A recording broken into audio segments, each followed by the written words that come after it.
My name's Harry Gibbons. My name's Sarah Douglas. My name's Stewart Rapley. I am from Bristol.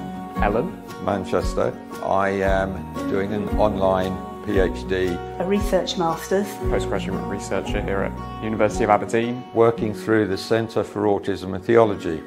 What I've really benefited from is to be honest about what you find challenging. I've had to become aware of how I might not respond to things in a way that is typical. And that can be a real struggle sometimes. And the instinct I would have is to kind of pretend like that's not a problem, or that I should just plod on and stop making a fuss. That was like the big thing. I stop making a fuss, everyone else is fine, I just need to get on with it.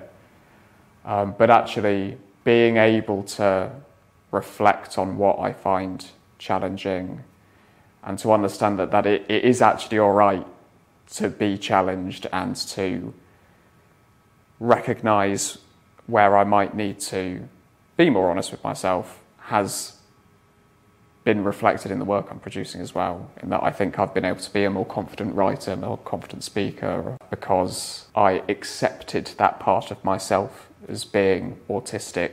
The one thing that I would say is invest in a good book that explains how to write a PhD or an MA or whatever. And you think, oh no, not another book. But then what I would suggest is that you come up with a bit of a plan. So I've worked out for each of the years, so I've got 6 years, what is it basically that I want to do in each of those years? And just as a way of breaking things down, and maybe if you're on a 3-year course, you do it by half years or quarters or whatever it is, but just to find some way of breaking down this mammoth task into sensible chunks that you can discuss with your supervisor so that you get good advice on that. I would say go for it because, I've had I'm really very old. I've had a 35-year gap between the end of my BA to embarking on my MRes. And so I have to say, I found it very daunting, thinking I'm going to do this again after I swore I'd never open another theology book in my life. And also, I didn't know I was autistic then. And so I was wondering how I would be supported in all these things. But as it turns out, I've had so much support, I don't know what to do with it really. The DSA have been brilliant, the disability team at Aberdeen have been brilliant, as have my tutors.